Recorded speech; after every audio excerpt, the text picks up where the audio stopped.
Muy bien, vamos a empezar. Mire, con la plática de la semana pasada concluimos con lo que se puede llamar la parte técnica de nuestro libro La Buena Nueva del Reino de Dios y del Trono de su Gloria, y que se explica en los primeros 3 capítulos del libro.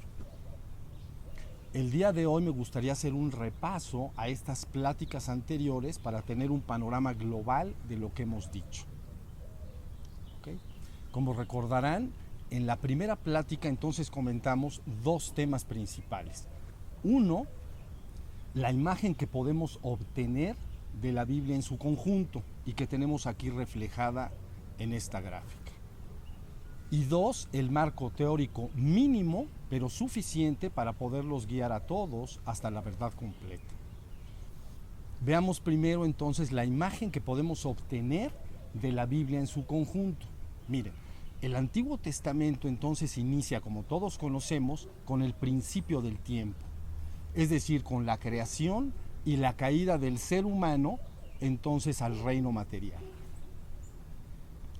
Posteriormente narra el Antiguo Testamento una serie de alianzas sostenidas entre Yahvé Elohim y diversos personajes bíblicos importantes.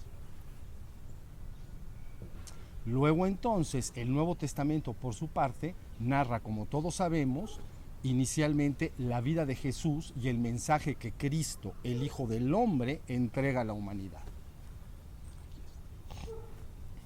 Luego entonces, los evangelios, los hechos y las cartas que conforman el Nuevo Testamento nos dan el testimonio de los esfuerzos hechos por los discípulos de Jesús para difundir su mensaje por el mundo. Aquí está. Finalmente entonces, el último documento de la Biblia, el Apocalipsis, entonces nos narra y explica la parusia, es decir, la segunda venida de Cristo al mundo, en la cual Cristo termina de revelar y consumar su obra redentora, conduciendo a la humanidad entonces de regreso al reino divino o Dios. El marco teórico entonces mínimo pero suficiente para poderlos guiar a todos hasta la verdad completa, comprende la comprensión de 3 reinos. 1, el reino divino.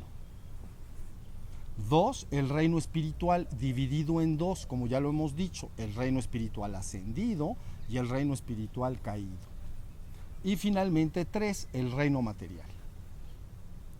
Este marco teórico explica entonces que la verdad solo está relacionada directamente con el reino divino, mientras que la ilusión guarda relación simultáneamente tanto con el reino espiritual como con el reino material.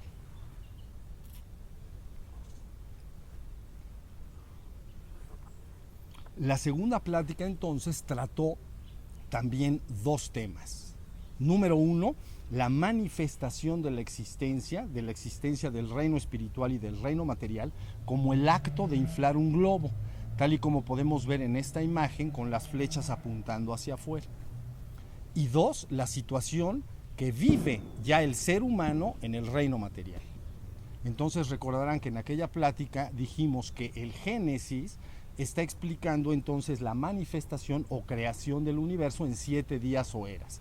Y posteriormente da a entender que el ser humano en el reino material permanece muerto, dormido, debido a que ha perdido todo contacto y no se da cuenta de su esencia divina, que es Dios, puesto que permanece ahora perfectamente identificado y cree ser su propio cuerpo físico y su mente racional humana. Muy bien, la tercera plática trató asimismo 2 temas principales. 1, la reabsorción del reino material y del reino espiritual en el reino divino, como el acto de desinflar un globo, tal y como estas flechas nos están mostrando aquí. Y 2, el papel que Cristo, el Hijo del Hombre, desempeña en este proceso de redención y restauración universal. Como dijimos en aquella plática, para apoyarnos utilizamos un párrafo que se encuentra ubicado en la primera carta de Pablo a los Corintios en el Nuevo Testamento. En resumen, lo que este párrafo dice es lo siguiente. En primer lugar, los hijos de Adán o la humanidad en su conjunto permanecen muertos o dormidos en el reino material. En segundo lugar, entonces, el primero en resucitar de entre los muertos o revivir o despertar es Cristo. Y entonces ya Cristo puede guiar a la humanidad de regreso al reino divino.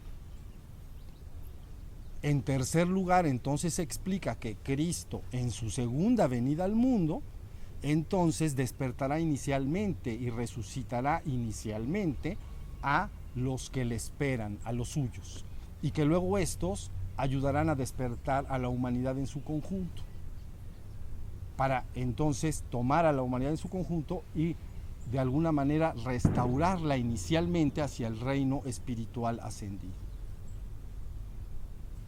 Número 4, este párrafo nos está diciendo que esta propia conciencia de Cristo entonces finalmente también disolverá todo el reino espiritual ascendido, es decir, principados, dominaciones, potestades, etc. Restaurando entonces todo de regreso al reino divino o Dios. Cuando esto ha sucedido, entonces la muerte, que es inseparable del reino material y del reino espiritual, habrá sido vencida. Y la vida eterna propia del reino divino entonces habrá ocupado su lugar. El proceso termina finalmente cuando toda la existencia es tomada y regresada al reino divino, donde se experimenta la unicidad absoluta con Dios, la única verdad que es.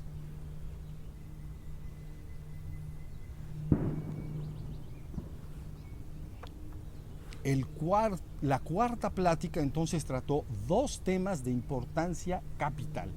Uno, lo que es la conciencia de Cristo. Y dos, el mensaje original de Cristo.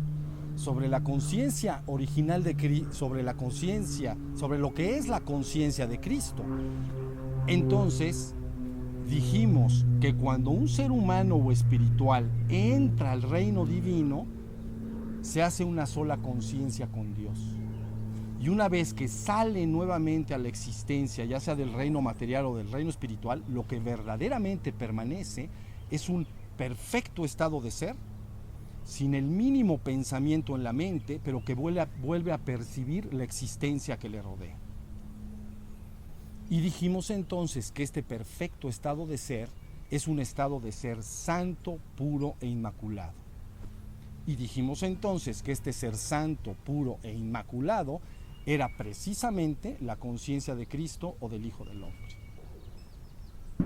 Luego, sobre el mensaje original de Cristo, dijimos que este mensaje puede ser reconstruido cuando encontramos una constante en los discursos y dichos de Cristo, es decir, en su palabra. Y como vimos en aquella ocasión, en los evangelios encontramos esta constante, y esta constante apunta directamente a realizar una clara demarcación o separación entre la verdad y la ilusión, abriendo entonces el camino de salvación para el ser humano, como ya he dicho antes, puesto que le señala con claridad la meta o el fin último que éste debe alcanzar, es decir, el reino divino o Dios.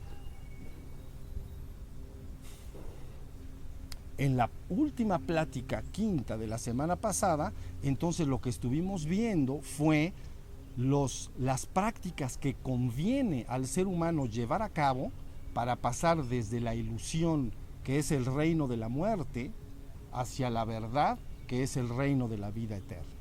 Dijimos que para pasar del reino material al reino espiritual ascendido, entonces se deben lograr dos cosas. En primer lugar, se debe despertar o resucitar de entre los muertos, lo que implica recobrar la propia conciencia de ser, es decir, darse cuenta de que él es un ser que es. Y en segundo lugar, debe entonces purgar su mente, es decir, debe de purgar las impurezas y obscuridades que se encuentran alojadas en su propia mente consciente y subconsciente, y que pertenecen todas ellas al reino espiritual caído, es decir, el odio, el miedo, los celos, la envidia, la ira, etc.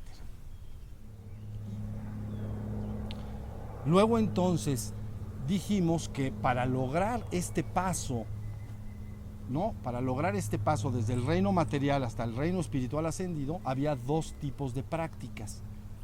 Uno, las prácticas de atención, y dos, las prácticas de energía. Finalmente comentamos entonces que para que puedas pasar, un ser pueda pasar desde el reino espiritual ascendido hacia el reino divino, entonces existe una sola práctica, es decir, permanecer en un perfecto estado de ser santo, puro e inmaculado, por encima incluso de todos los atributos del reino espiritual ascendido, como son la paz, el amor, la armonía, la gracia, etc.